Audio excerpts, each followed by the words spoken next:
Okay, today we continue with the course virtual Internet of Things.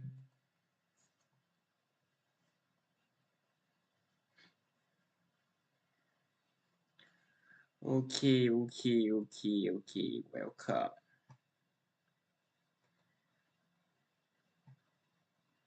Hello, welcome to the series on digital technologies and the future of manufacturing. My name is MS Krishnan, and I'm the Accenture Professor of Computer and Information Systems at the Ross Business School, University of Michigan. My research interests in the last 25 years have been in the intersection of digital technologies and business. We have organized this course for all of you to build awareness and knowledge about how digital technologies are fundamentally reshaping the state of manufacturing. I believe that some of the emerging trends in digital technologies will redefine how we understand manufacturing and also redefine the skills that are required in manufacturing. I also believe that these changes will lead to new I'm business not sure trade-offs what and you social should. impact. I look forward to engaging with all of you in this course. Okay.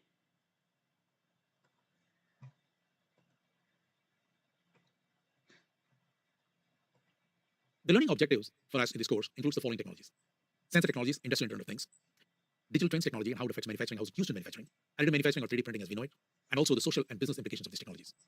I'd like to emphasize that our focus in this course is not about the technical aspects of these technologies. We are not going to be getting into the nitty-gritties of how this technology works, or neither are we going to be giving hands-on experience to learners on how to use these technologies. That's not the purpose of this course.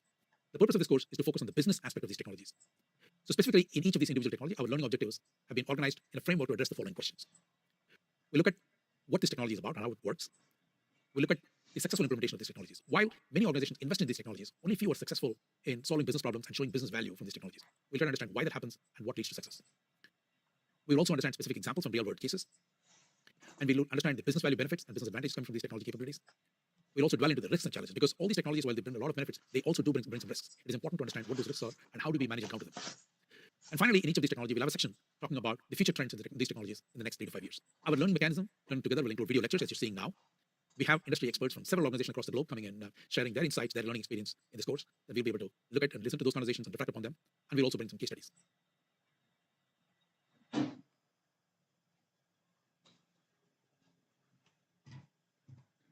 Okay.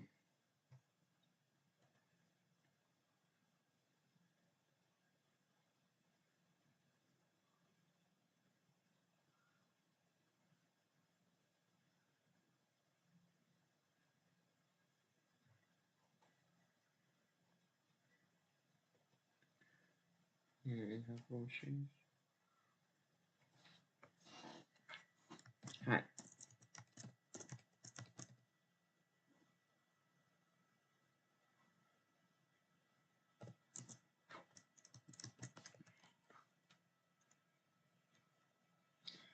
I join this course.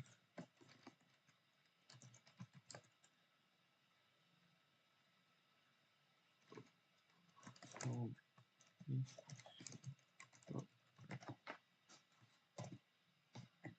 nine, two, eight, zero. Okay.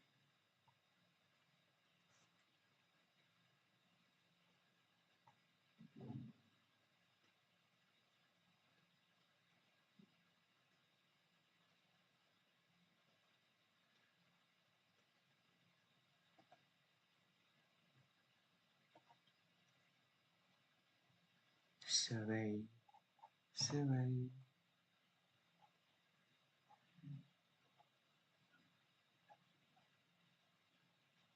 Okay, with the rest. My own.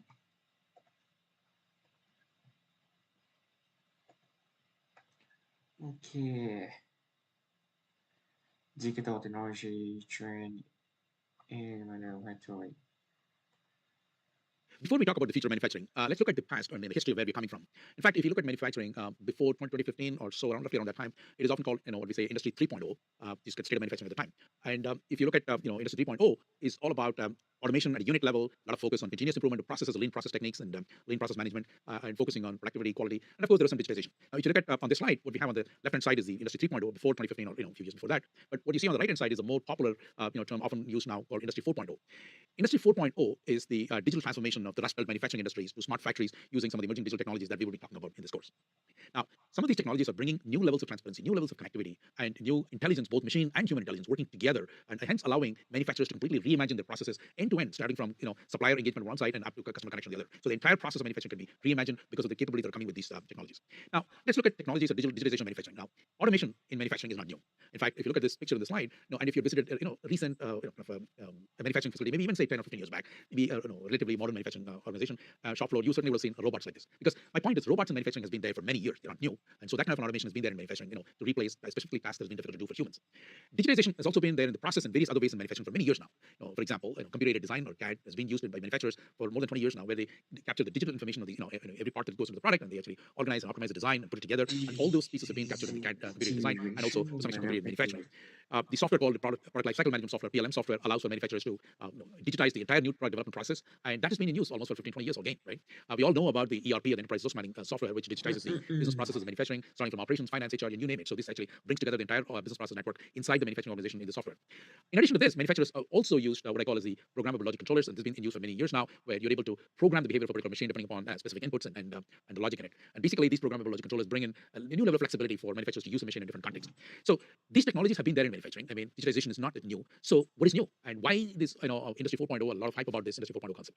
Well, I believe that there are about 6 major technology trends that we've seen in the last decade or so.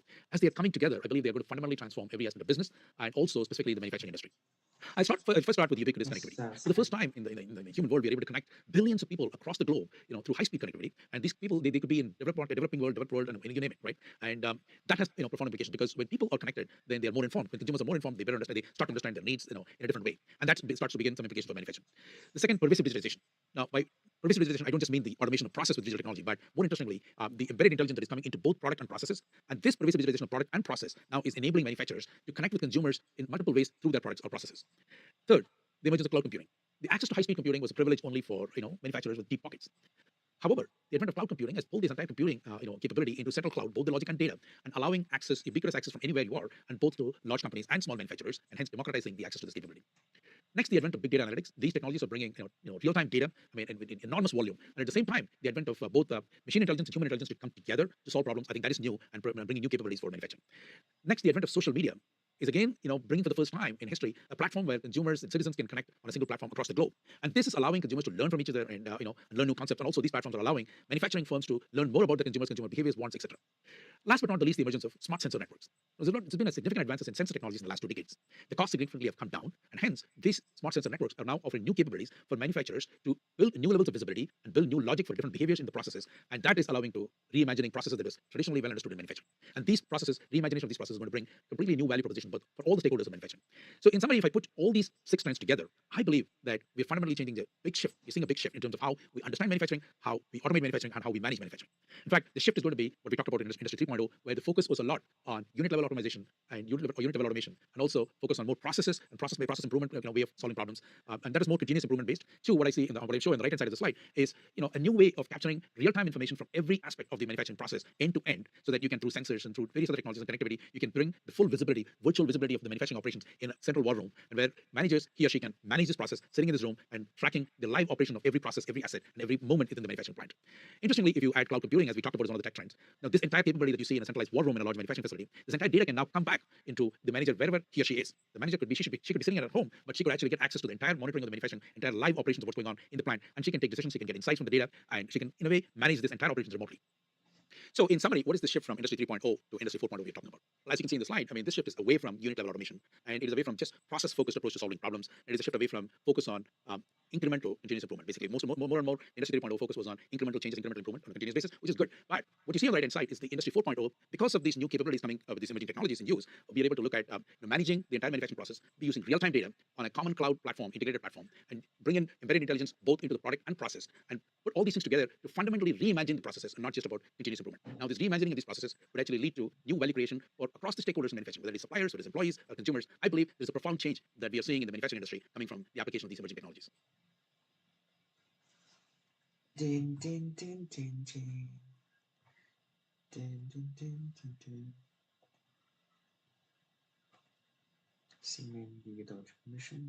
Today, we're delighted to have esteemed industry experts and senior executives from Siemens who are multiple decades of experience in championing this digitally enabled change in the manufacturing industry. I'll start first with Rahul Garg.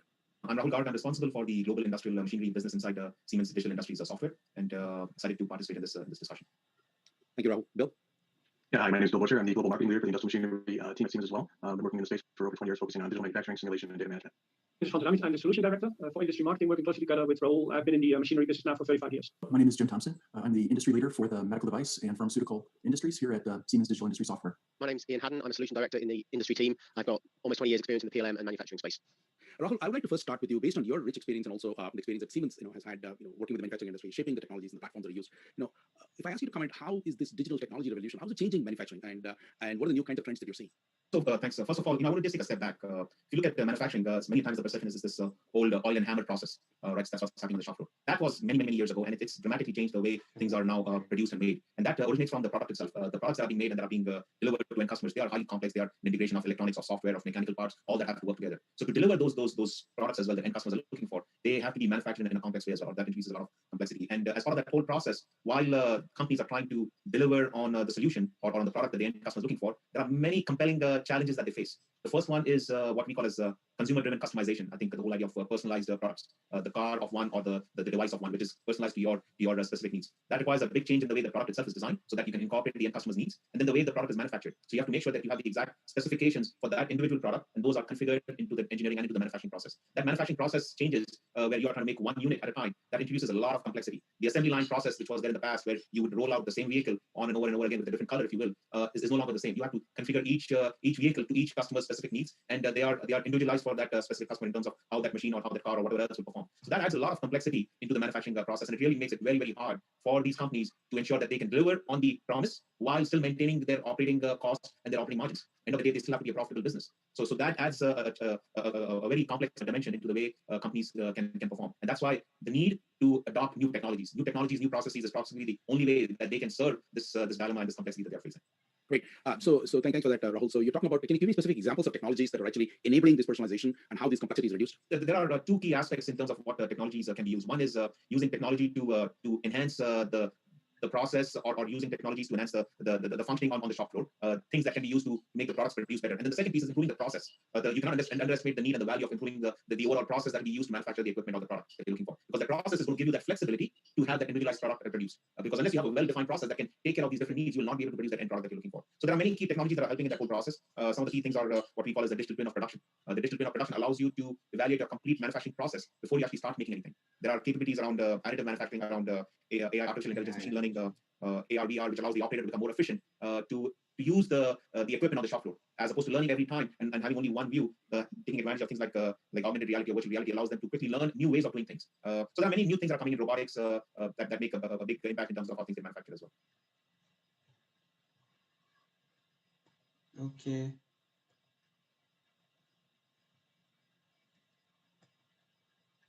Inside of my value. Today, we have John Landry, who is the co-founder and chief manufacturing officer at Fast Radius. It's one of the startup companies in digital technology and manufacturing. That's right in the intersection of digital technology and manufacturing. John, welcome to the course. Thank you. John is also a Michigan alum, engineering alum from Michigan. So welcome back to Michigan virtually. Yes, it's good to be here. I wish I was there in person. That's right. Yeah, we wish to. I'm sure we'll get opportunities for that. John, as you know, this course is about digital technology, the technologies, and the future of manufacturing. And we in this course have been talking about how some of the emerging technologies, right, and also the enablers such as cloud computing, right, is just democratizing the access to technology capabilities to big and small companies, and fundamentally transforming the way we understood manufacturing. And your company, Fast Radius, is just fascinating to me in terms of how you describe your business model as cloud-based services, manufacturing services, right? I mean, you almost do so many of the manufacturing functions and primarily through cloud. And I'd like to ask you from University of Michigan here, and then you went to the McKinsey strategic consulting experience, which is very well still a startup company by our graduates. So what kind of motivated you to take this shift and then jump and be a co-founder of this startup?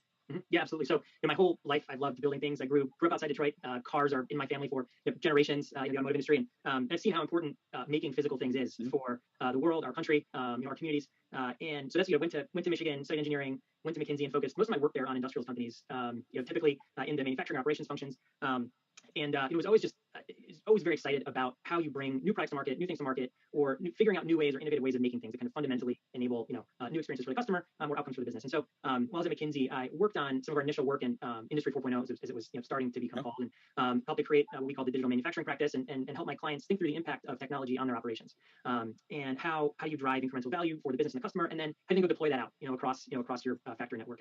And this kind of Venn diagram overlap of technology and manufacturing got me really excited, and it felt like there was an opportunity to create a manufacturing company from scratch, based in modern principles, on how to build a, almost like a tech company, but one that made parts, and one that one that worked in the physical world. And so that led me to a few of my co-founders for Fast Radius, and we started almost 4.5 years ago now, which is wild how time flies. But and the real nexus behind Fast Radius is how can we make manufacturing just drastically easier and lower the barrier of entry for people who want to make parts, whether that is an entrepreneur or a startup. We work with lots of startups, particularly in the the drone and robotic space, or whether it's a engineer at a large company. We work with Aptiv or Colgate or even Rawlings for baseball mitts. And they might want to make. It can be hard for them to work with their supplier partners as well, and it can be hard for them to figure out how to use new manufacturing methods and how to learn about what new manufacturing methods could drive value for their business, and then how do you then go and take that and apply it to make new parts, or make new ultimately end products for customers. And so that's what drives us, and that's what kind of driven us to also, as we scaled up as a new manufacturing company, we ended up writing a lot of software to run our business, because how we wanted to operate our business, there wasn't software that we could use to do that. And so that's how we ended up writing a lot of our own software to run the business, but then also to interact with our customers. And so our goal is, much like we talk about, much like how cloud compute revolutionized the digital world and kind of digital product development. We believe that our model, which we call cloud manufacturing, which is really founded on the principles of giving our customers access. We talk about leveraging centuries of engineering knowledge, giving them access to that, elasticity around capacity, in terms of kind of specific processes, but also location. Enabling much faster speed to market. So going from prototype to production, within days and weeks instead of weeks and months. Global scale, so providing kind of resiliency and redundancy, globally with our production footprint. And then ultimately, driving down cost and increasing reliability and uptime. So that's a bit of an overview of the journey of what gets me excited, and what got us excited about starting Fast Radius, and how we kind of ended up where we are today. Okay, one startup company consumer chain in manufacturing. The hexatech technologies trends that we've been talking about have enormous implications for manufacturing firms, both from the demand side, that is the consumers, and on the supply side, which is basically the suppliers, and also the internal operations within the manufacturing firm. Let's start with the consumer side.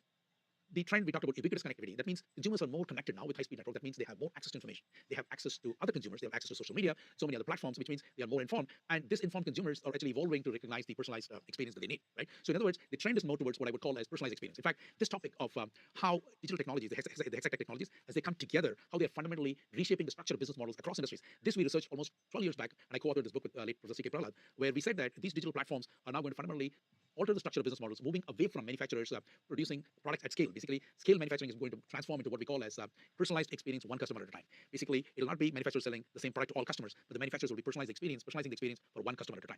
So these trends, we argue that is actually evolving the customer expectations. Like, let me give an example as we go through this point.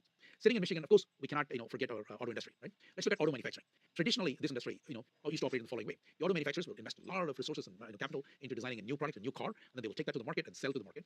And they expect the consumers to buy those products. And of course, the cycle works in the following way: that consumers are expected to keep the product. They keep the product for 3 to 5 years, and then they come back for buying the next product. And the manufacturer, in the meantime, invests more resources to design the next version of the next remake of the particular model. So that's how it was to work. The engagement was more product centric. The engagement was more about selling products, and the engagement gap in terms of between the two engagements of selling the next product was about 3 to 5 years or 7 years, depending upon who the consumers. However, more recently, companies like Tesla and other automakers bringing together all these digital technologies that we talked about, and they now reimagine the process of, in fact, making cars and selling cars and also engaging with consumers. Now, they brought the concept, of course, drastically new technology of how engines operate. Of course, in addition to that, digitization of the entire car, which means that digitization of the engagement with the consumers, there is a real-time connection with consumers. And now this is actually leading to what is called as the, what I refer to as the personalized any code experience. As consumers want a personalized experience based on who they are and what they like. So these technologies that are connected cars are enabling manufacturers to get connected with consumers in a new way, in a real-time basis, so that they can better address some of those personalization requirements. Consumers are beginning to expect real-time engagement because of these features. They expect, in the case of Tesla, for example, the manufacturer and the consumer, as they are using the product, are constantly connected on a platform. And so a service for the car could be kind of delivered either in person, physically, or sometimes the service could also be delivered through software, totally digitally. Consumers are expecting proactive solutions. When they have a problem, they want the manufacturer to see the problem before it happens. They don't want the manufacturer to wait for the problem. In fact, the consumers want reminders of their service appointment, or if their brakes are going down, or there's a problem with the car. They want they want messages to be sent to the consumer so that they are informed proactively. Consumers are beginning to expect new product features after they bought the car, and this was not something the auto manufacturers were used to in a traditional manufacturing setup. After buying the car, consumers of more sophisticated cars which are digitally connected now, like the Tesla or the Volvo or BMW, where consumers expect new features to come to the product through software update, and that is happening. In fact, companies like Tesla are giving new features every month or two in terms of the consumers are now for the money they paid 2 years before, they could still begin to continue new features through the product. And in summary, what I'm arguing here is that there is a new structure of business model that is evolving in terms of the consumer expectations and also in terms of the manufacturers' readiness to meet those expectations of the consumers.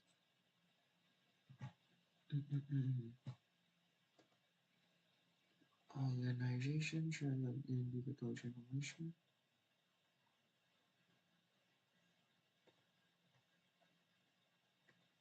The hexatech trends related changes that are coming to the consumer side that we just discussed, I think those changes are bringing some enormous challenges to the internal manufacturing operations.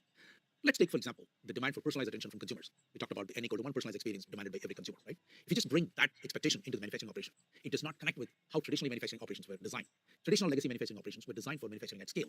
That means you manufacture, thousands or hundreds of products in a lot. But this is the new demand that is coming from consumers is not about lot size of 100 or 1,000, but it is moving toward lot size of 1. That they pay attention to one consumer at a time. Now, this change, whether it is the personalized attention to the consumers or the expectation of consumers for real-time engagement with the consumer on a need basis, expectation for rapid features that are being raised with the consumers, to meet all these demands, manufacturers, I believe, need to rethink their business processes, they need to rethink their technology architecture, and also they need to rethink about their talent composition. Let's start with the business process first. All the business processes in a manufacturing firm are encompassed in digital solutions. We know that. But the way they're encompassed in digital software now may not allow for the flexibility to meet the requirements of personalized experience demand coming from the market. So manufacturers need to look at how would they change, how would they kind of build this flexibility into the business processes to cater to the one customer at a time. Second, at the technology architecture. Often a common challenge within manufacturing firms is that the automation of separate units and machines and connected to digitized interfaces, that's often referred to as the operations technology. Whereas the digitization of business process that runs the business is often referred to as the information technology inside the organization. It's often the case that the operations technology and the information technology do not connect very well, and that gap creates a lot of challenges. So organizations need to rethink about platforms that bring these technologies together for seamless integration. Now, last, coming to the talent. Solutions through digital technologies, as expected with consumers we talked about, I think they're going to need a rapid experimentation of new ideas, and that's going to demand talent and skills where people have experience in multiple functional areas. You're looking for multidisciplinary skills in your talent, and also, of course, there is going to be demand for talent that understands digital technology, is more comfortable with solving problems through these technologies. So companies need to rethink that. And finally, it comes to culture and leadership as well, because coming out with these new solutions and innovative solutions and reimagining process with digital technologies is not going to happen in one go. This is going to demand a culture of experimentation where people can try new solutions and solve new problems. Hence, it is up to the culture and leadership to encourage this kind of experimentation, capacity for experimentation within the organization. In other words, what I'm arguing is that there is a set of new capabilities that manufacturers need to build in order to cater to this new demand and build this new customer engagement and business models as required by the market. Okay.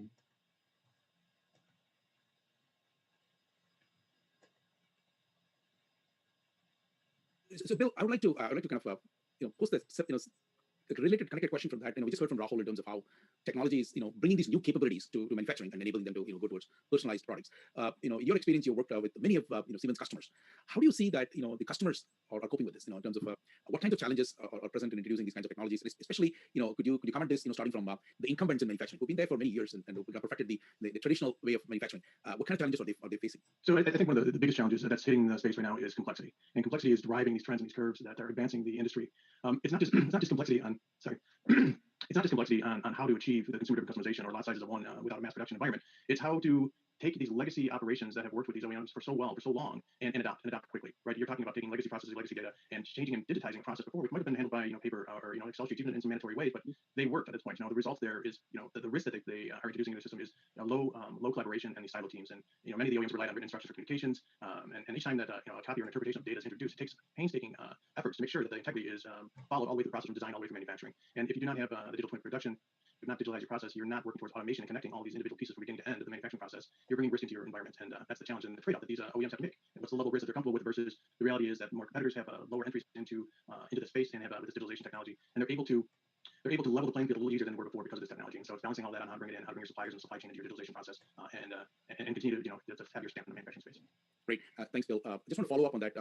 Certainly, they address the complexity of technology, but let me go towards the cultural side of it. I mean, how do you see the incumbent? What kind of challenges do they find in adopting these technologies? Especially, I can see in terms of sometimes this may actually automate a process and then reduce the number of people needed to work in this particular segment of manufacturing from by factor of 10 or something like that, right? I mean, yeah. So that's the biggest challenge, right? You have an aging workforce. You have a perfect storm that's happening right now. You have an aging workforce. You have the need for automation, and it's affecting your human capital and your manufacturing teams. And so of course, there's potentially some resistance to that, but there's also opportunity in that. And the opportunity is to embrace this complexity and pivot towards this more automated environment. And then that pivot and that more automated environment opens up other opportunities downstream, including additional streams of revenue, possibly service contracts, things like that. As we bring in and talk about IoT, we talk about the back end of the manufacturing process and the service and lifecycle aspects of it. Rahul, I'll actually follow up on this point that we made about the enormous opportunity that is being presented with these technologies, how they're fundamentally transforming manufacturing. However, we know that the success in any digital transformation is also dependent upon the talent that you have that understands how to kind of use these technologies, understand these technologies. So, what would be your short message to our student community who are actually trying to learn these technologies or have some interest in manufacturing as a career? The one simple word I would use to convey to the student is learn and adopt. You are at that inflection point within the industry. You are the ones who can actually train the rest of the companies as well, the traditional enterprises, and you're at that perfect spot in your careers to come in, learn some of these new technologies, and adopt these technologies for usage by these companies. Because even the companies do not know these new technologies, they are also trying to learn at the same time. So you are at the perfect inflection point to take advantage of these new capabilities and help the traditional companies move in their journey to this next generation of manufacturing processes. So this, it couldn't be better time in terms of how this can all work together for you as an individual, as a student, because all these companies are also trying to learn this at the same time. If we talk about capacity, like saving. The new capabilities that the firms are acquiring through digital transformation using the technologies we just discussed, I believe that these digital capabilities also act as an insurance for these manufacturing firms against any of the global shocks that they may face. For example, they could be facing environmental shock, they could be supply chain shocks, or coming from the financial markets, and it could be from a global pandemic, right? But I believe that these digital capabilities, provide insurance because, let's for example take the environmental shock. Let's say there's a big storm, or there is a earthquake or flood, which basically disrupts a significant part of the supply chain. Now, the new levels of transparency, visibility, and the flexibility that comes from these digital technologies allows these manufacturing firms to reconfigure the resources rapidly, so that they can respond back fast to these shocks. Similarly, if there is a financial shock, the digitally mature organizations will have the capabilities where they have visibility to the financial risks that they're exposed to. And hopefully with those kind of visibility, they'll be able to take action that enables them, equips them with the capacity for action so that they can, reduce, mitigate the risks coming from them. Similarly, we saw, more recently in the COVID pandemic, right? It was a global pandemic. What we found was that manufacturing organizations were more digitally mature in the digital transformation. They've had the capability, as we discussed earlier, to manage their operations from central locations, and get full visibility of their entire plant, end to end across all processes from central locations. And given cloud computing, they could actually, now the manager, she could actually go back home and do the exact management of a team and the processes, right, sitting in a remote location. In other words, this digital maturity actually enable these firms to counter the kind of the challenges coming from this pandemic in a much easier way than the challenge it was for, or the struggle it was for other organizations. Post-COVID, what we're seeing is that digital capabilities are also emerging as strategic differentiators. In a recent survey by McKinsey & Company, where they surveyed more than 1,000 organizations, and when they asked about the level of ambition of these organizations when they plan for digital technology investments, and they found that 7% of them said they want to become a tech company. This could be a manufacturer. They could be manufacturing, maybe refrigerators and washing machines, any appliances or automobiles, but they have an ambition to be a tech company. In other words, that's the importance of tech capabilities now. 51% said, that they want to differentiate themselves in the company. That means these digital capabilities are becoming differentiators in the marketplace for manufacturing firms to compete with their competitors. And of course, more interestingly, I saw that 28% of these respondents said that they're doing this investment just to keep up with the pace. That means, just to survive. In other words, all other companies are moving the direction faster. It's a race about who's going to get there, with all the best capabilities ahead. So in other words, it's not a choice. It's like, how fast you start, and then, how do you kind of, progress in these capabilities. Similarly, the same survey in a different segment, they talk about, the importance of tech leaders. In this part of the survey, what they did was they actually classified the 1,000 organizations, the respondents according to their business performance. And they looked at the top 10 percentile of business performance, right, in terms of the top 10 percentile rated highest in their business success of their organizations. What they are finding is that 52% of those respondents, they agree with the statement that their tech leader plays an important role in shaping the business strategy. So the tech leader playing a role in the business strategy. That's very interesting. Similarly, when they asked about the agreement with the statement about the tech leader playing a central role in the company's innovation, right, whether it's tech related or not, general company's innovation idea, they found again 50% of the respondents from this top, decile top 10% of business performers, they agreed with the statement. That these kind of findings actually, they show the significance of the role of tech talent and tech leadership. In other words, what we're seeing here is there is an emerging premium for talent that understands technology, talent that knows how to apply technology to solve business problems. Okay. Then we see insight from Siemens. Now, following from what Rahul and Bill just told us about the trends of these technologies are bringing to the manufacturing industry, they addressed the ability to deal with complexity and the ability to move towards personalization of products. Jim, I will now turn to you because with your experience, especially in the pharmaceutical industry, and given the current context of the time we are in, we are right in the middle of the pandemic globally, and we're all thankful to our scientists and the pharmaceutical industry of bringing out this successful vaccine in a matter of 6 to 8 months time. Where I still believe, in April 2020, we all we didn't know what's happening, and the general estimation for vaccines were at least 2 to 3 years based on the past experience. So can you comment on how technologies transform both drug discovery and production of the drugs in the pharmaceutical industry? There's no doubt that the pandemic's had a big impact on the pharmaceutical industry and on life science products in general. I think what we've seen is that the pressure of time has led to use of technology throughout the life cycle, both in the discovery of drugs and in the push toward advancing the application of digital simulation technologies at the molecular level to better understand the physics and the nature, if you will, of the drugs and how they might perform for the vaccines that were developed, and then through into the clinical trials themselves and into production, where production digital twin technology has been used to simulate the flow of materials and the manufacturing processes in a way that has dramatically compressed the amount of time that has traditionally been taken to develop a drug. And so what we've really seen is that the pandemic has acted really as a great accelerator, specifically in the pharmaceutical industry, to take advantage of some of these technologies that have maybe actually even been around a while in other industries, but maybe not quite as successfully applied or not acutely needed as we've seen in the pandemic. So it's had a big impact. And the way that I often describe it is that it's broke the mold. So I don't think we're going to go back to older techniques where there was, let's say, the luxury of as much time and more manual, let's say, test-based techniques. So I think we're going to see this continued acceleration towards these digital technologies for discovery and then tech transfer through to manufacturing.